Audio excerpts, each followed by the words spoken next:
Next election మళ్ళీ వచ్చినప్పుడు ఈ ఎలక్షన్కి మళ్ళీ ప్రచారం పోవాలి కదా, మళ్ళీ స్టార్ట్ అయింది ప్రచారం.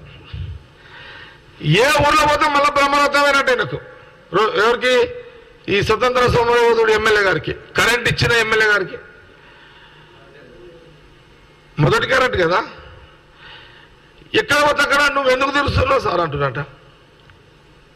సహజమే కదా, నువ్వెందుకు తిరుగుతున్నావు సార్, నువ్వు తిరగకు, మాకు దేవుడవు దైవము, నువ్వు మాకు కరెంట్ ఇచ్చినావు, వెలిగిచ్చినావు, స్తంభం తెచ్చినావు, బల్బెగిలి ఇచ్చినావు, అయినా సరే ఈయన అన్ని ఊళ్ళో పోతున్నాడంట. ఏ ఊళ్ళో పోతే ఇది అంటున్నట.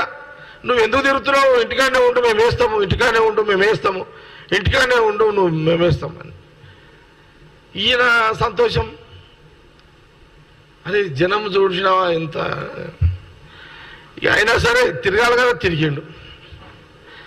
తిరిగి వచ్చిండు, పోలింగ్ అయిపోయింది, ఎలక్షన్ అయింది, ఈయన ఓడిపోయాడు. రాదు, ఈయన ఓడిపోయాడు. ఈయన పరిశాన్. అరే ఏంది బ్రహ్మరథం పట్టిరే, నాకు ఎందుకు తిరుగుతున్నావు అని అన్నరే, నన్ను ఓడిపోయావు అని ఏం చేయాలో అర్థం కాక, అది అసలు ఆయన పాపం ఆయన షాక్. తర్వాత అదే ప్రజల దగ్గరికి మళ్ళీ పోయినట్టిన. మీరే అన్నారు కదా, నువ్వు మాకు కరెంట్ ఇచ్చిన దేవుడవు, నువ్వు తిరగకు, మేము ఇంట్లో వండుకున్నా మేము వేస్తామని అన్నారు కదా, ఈ ఓడిపోవడానికి కారణం ఏంటి అని అదే ప్రజలు అడిగినట్ట. సార్ మేము అన్నది కరెక్టే, మీరు విన్నది కూడా కరెక్టే, మీరు ఇచ్చింది కరెక్టే, మీరు దేవుడే, ఎప్పుడో చెప్తున్నాం మీరు దేవుడే మాకు, మీరు కరెంట్ ఇచ్చిన దేవుడే మాకు మీరు, కానీ మీరు నెక్స్ట్ ఏం చేస్తారో చెప్పలేదు. మీరు నెక్స్ట్ ఏమి ఇస్తారో చెప్పలేదు. ఆయన వేరే మీ అపోజిషన్ పార్టీ క్యాండిడేట్ ఆయన ఇంకేదో ఇస్తా అన్నాడు, అందుకే ఆయన వేసినాము.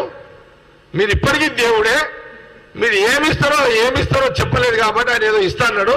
ఇది అయిపోయింది కదా, దానికోసము ఆయనకు ఎమ్మెల్యేని గెలిపించడం సార్, మీరు ఎప్పటికీ దేవుడే మాకు అని ప్రజలు చెప్పారట. ఈ విషయము రోషయ్య గారు పెద్ద మనిషి, ఈ కాంగ్రెస్ పార్టీకి భీష్ముడు. ఆయన పిసిసి ప్రెసిడెంట్ చేసిన తర్వాత గాంధీభవన్కి స్పోక్స్ పర్సన్ మళ్ళీ వచ్చిండు. ఆయన అట్లా ఎవరైనా చేస్తారా?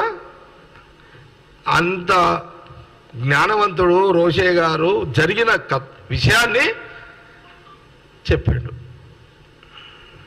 కాబట్టి మన సోదరుడు ఎవరు అడిగారు, ఇప్పుడు 400 సీట్లకి ఎందుకు నుంచి ఈడి దాకా ఎందుకు వచ్చినావు అంటే గిదే కర్త వర్తిస్తుంది. అంతే, గిదే కథ. కాంగ్రెస్కి దొంగ వాగ్దానాలు రావు, గింతే. ఇక అర్థమైంది కదా. ఇలా ఏమన్నా డౌటా? ఇంకా ఎవరు అడిగింది? ఎవరు? రాకేష్, క్లారిటీ వచ్చిందా? ఇక సంగారెడ్డిది డిఫరెంట్. ఇక మళ్ళీ చెప్తే ఎప్పుడన్నా అదో కథ వేరే, దాని కథ వేరే. ఇంకొక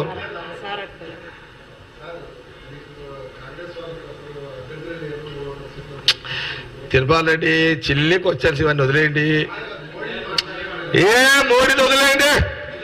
మోడీ చరిత్ర ఇంత, రాహుల్ గాంధీ గారి చరిత్ర ఇంత.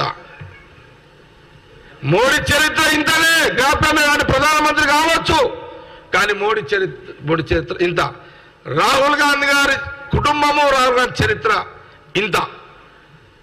ఇంతలా ఇంత. కాబట్టి ఇవన్నీ వదిలేండి.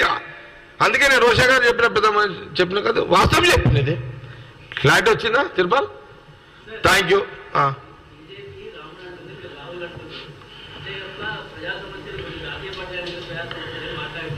శ్రీరామచంద్రుడు వారసుడే రాహుల్ గాంధీ అని చెప్పిన.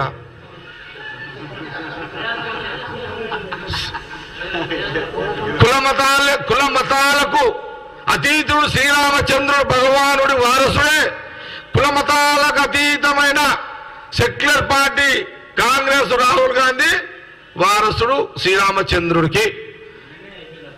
అయినా మన కార్తీక్ అడిగాడు చెప్పిన అడుగొచ్చు తమరు ఇన్ని అడిగారు రాకపోతే చెప్తాం ఈ సంగతి. అప్పుడు ఏమంటావు?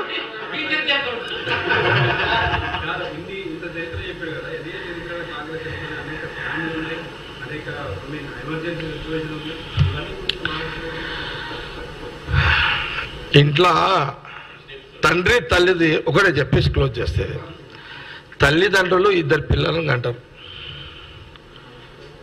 ఒకడు కలెక్టర్ వెళ్తాడు, ఒకడు దొంగ వెళ్తాడు. తల్లిదండ్రులు ఏం చేస్తారు చెప్పు? తల్లిదండ్రులు కొడుకుల చోటు తిరుగుతారా? తెలియక కొందరు ఇద్దరు కొడుకులు కొడుకు తప్పు చేస్తాడు, దానికి తల్లిదండ్రులను నిందించడం తప్పు కదా అశోక్?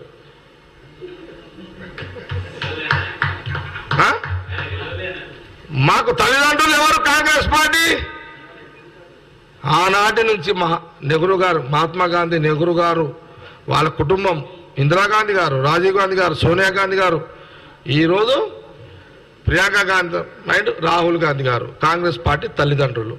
పిల్లలు అప్పుడప్పుడు ఎక్కడో ఒక దగ్గర తెలియక తప్పు చేస్తుంటారు. ఇది ప్రతి ఇంట్లో ఉండే తతంగమే, దీన్ని మనం తప్పుగా తీసుకోవద్దు. Thank you.